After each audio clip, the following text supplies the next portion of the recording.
Hello guys, welcome to క్రికోల్స్ YouTube channel. మన India అయితే వరల్డ్ కప్ గెలిచింది. ఇలా వరల్డ్ కప్ ఎప్పుడు గెలుస్తూ ఉండాలంటే మనకు ఒక మంచి టీం కావాలి. ఈ టీం ఎప్పుడు ఫామ్లో ఉండదు. కొంతమంది ఫామ్ కోల్పోతారు, మరి కొంతమంది రిటైర్డ్ అయిపోతారు. మన నెక్స్ట్ జనరేషన్ కూడా స్ట్రాంగ్గా ఉండాలి. సో మన యంగ్ టీంకి అయితే ఒక టాస్క్ ఇచ్చాం, అదే జింబాబ్వే టూర్. ఈ టీం మొత్తం యంగ్స్టర్సే ఉంటారు. కొంతమంది అయితే ఇంకా డెబ్యూ కూడా చేయలేదు. ఒక 3 or 4 ప్లేయర్స్ తప్ప మిగతా వాళ్ళకి ఇంటర్నేషనల్ ఎక్స్పీరియన్స్ అయితే లేదు. అలాంటి టీంతో మనం జింబాబ్వేని ఫేస్ చేయగలమా? మ్యాచ్ ఎప్పుడు ఎక్కడ ఎలా జరుగుతుంది, ఎవరెవరిని ప్లేయింగ్ లెవెన్లో తీసుకుంటారు, పిచ్ ఎలా ఉంటుంది, మన జింబాబ్వే మీద గెలుస్తామా లేదా, ఇవన్నీ చూద్దాం. వీడియోలోకి వెళ్ళే ముందు ఒక చిన్న రిక్వెస్ట్, వీడియోని లైక్ చేయండి, మీ ఫ్రెండ్స్కి షేర్ చేయండి, సబ్స్క్రైబ్ చేయడం మాత్రం అస్సలు మర్చిపోవద్దు. మనం ఎప్పటిలాగే పిచ్ గురించి అయితే చూద్దాం. హరారే స్పోర్ట్స్ క్లబ్లో అయితే మ్యాచ్ ఆడుతున్నారు. ఈ పిచ్ అయితే ప్యూర్ బ్యాటింగ్ పిచ్. బ్యాటర్స్కి బ్రిలియంట్గా హెల్ప్ అయ్యిద్ది. ఈజీగా రన్ స్కోర్ చేయవచ్చు. మన వాళ్ళైతే ఇంకా ఈజీగా రన్ స్కోర్ చేయవచ్చు. బౌలర్స్కి అస్సలు హెల్ప్ ఉండదా అంటే ఉంటుంది. స్పిన్నర్స్కి అయితే ఛాన్స్ లేదు, కానీ ఫాస్ట్ బౌలర్స్కి అయితే కొద్దిగా ఛాన్స్ ఉంది. కొద్దిగా అంటే కొద్దిగానే ఛాన్స్ ఉంది. ఈ పిచ్లో యావరేజ్ స్కోర్ వచ్చేసి 150+. మన వాళ్ళు బ్యాటింగ్లో 150 కన్నా ఎక్కువ రన్స్ ఈజీగా స్కోర్ చేయవచ్చు. మనం యంగ్ టీంతో వెళ్తున్నాం కాబట్టి వీళ్ళకి ఎక్స్పీరియన్స్ తక్కువ. ఏదైనా చెత్త షాట్స్ ఆడి తొందరపడి అవుట్ అయితే తప్ప, ఎందుకంటే మనం ఈజీగా రన్ స్కోర్ చేస్తాం అండ్ మ్యాచ్ కూడా ఈజీగా గెలుస్తాం. నెక్స్ట్ టాస్ ఫ్యాక్టర్ చూద్దాం. ఇక టాస్ ఫ్యాక్టర్ అయితే అంత క్రూషియల్ రోల్ ప్లే చేయదు. బ్యాటింగ్ ఫస్ట్ తీసుకున్నా, బౌలింగ్ ఫస్ట్ తీసుకున్నా రెండూ ఒకటే. సో లేట్ చేయకుండా ఇప్పుడు ఏ టీం ఎలా ఉందో చూద్దాం. మన ఆపోజిట్ టీం జింబాబ్వే టీం చూద్దాం. ఇప్పుడు మన టీం ఇండియాని చూద్దాం.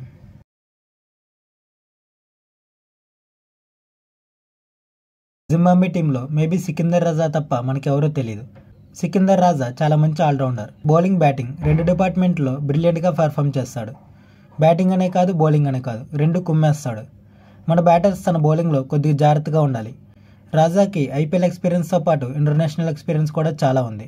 బౌలింగ్లో చాలా మంచి స్పెల్సే వేశాడు. ఒక్క బౌలింగ్ అనే కాదు, బ్యాటింగ్ కూడా చాలా బాగా చేస్తాడు. బ్యాటింగ్లో దగ్గరగా ఇంటర్నేషనల్లో 2000 రన్స్ ఉన్నాయి. అంటే 2000 రన్స్ కంప్లీట్ అవ్వలేదు అనుకోండి, 2000 రన్స్కి దగ్గరలో ఉన్నాడు. అందులో 14 హాఫ్ సెంచరీస్ ఉన్నాయి. సో మనం జాగ్రత్తగానే ఉండాలి. తనైతే తక్కువ అంచనా వేయకూడదు. బౌలింగ్లో రాజాకి సపోర్ట్గా బ్లెస్సింగ్ కూడా ఉన్నాడు. తిను కూడా మంచి ఎకానమీతో బౌలింగ్ వేస్తాడు. జింబాబ్వేకి one of the best bowler అని చెప్పొచ్చు. 50 ఇన్నింగ్స్లో 60 వికెట్స్ అయితే తీశాడు. అంతేకాదు మంచి ఎకానమీ రేట్ కూడా ఉంది. 7.35 ఎకానమీ రేట్ అయితే మెయింటైన్ చేస్తున్నాడు. వీళ్ళ బ్యాటింగ్ కొద్దిగా వీక్గా ఉంది. బౌలింగ్లోనే కొద్దిగా మంచి ప్లేయర్స్ ఉన్నారు. ఒకప్పుడు బ్యాటింగ్లో కూడా మంచి ప్లేయర్స్ ఉండేవాళ్ళు, కానీ ఇప్పుడైతే లేరు. ఇప్పుడు జింబాబ్వే టీం వేరు, అప్పుడు జింబాబ్వే టీం వేరు. అప్పుడు కొద్దిగా మంచి టీం ఉండేది, ఇప్పుడు అంత మంచి టీం లేదు. బౌలింగ్లో బ్లెస్సింగ్కి తోడుగా లూకే అండ్ చతారా అయితే ఉన్నారు. మనం రిచర్డ్ నగరావాయ్ అయితే అస్సలు మర్చిపోకూడదు. చతారా అయితే స్పెషల్లీ రైట్ హ్యాండర్స్కి బ్రిలియంట్గా బౌలింగ్ వేస్తాడు. రిచర్డ్ నగరావాయ్ అయితే పవర్ ప్లేలో బౌలింగ్ వేస్తే కానీ మనం జాగ్రత్తగా ఉండాలి. ఎందుకంటే లెఫ్ట్ హ్యాండ్ బౌలర్స్ పవర్ ప్లేలో చాలా మంచిగా బౌలింగ్ వేస్తారు. ఇప్పుడు మన టీంని చూద్దాం. మనకైతే డాషింగ్ ఓపెనర్స్ ఉన్నారు. గైక్వాడ్ అభిషేక్ శర్మ వచ్చినా, గిల్ అభిషేక్ శర్మ వచ్చినా, సో ఎవరు వచ్చినా సరే ఓకే. గైక్వాడ్ అయితే ఏ ప్లేస్లో అయినా ఆడగలడు కాబట్టి గిల్ అభిషేక్ శర్మ వచ్చే ఛాన్సెస్ ఉన్నాయి. అభిషేక్ రీసెంట్గా సూపర్ ఫామ్లో ఉన్నాడు. తను ఇంటర్నేషనల్లో ప్రూవ్ చేసుకోవడానికి ఇదే కరెక్ట్ టైం. మన మిడిల్ ఆర్డర్ చూసుకున్నా సరే రింకు, రియాన్ పరాగ్, గైక్వాడ్ ఇలా మంచి ప్లేయర్సే ఉన్నారు.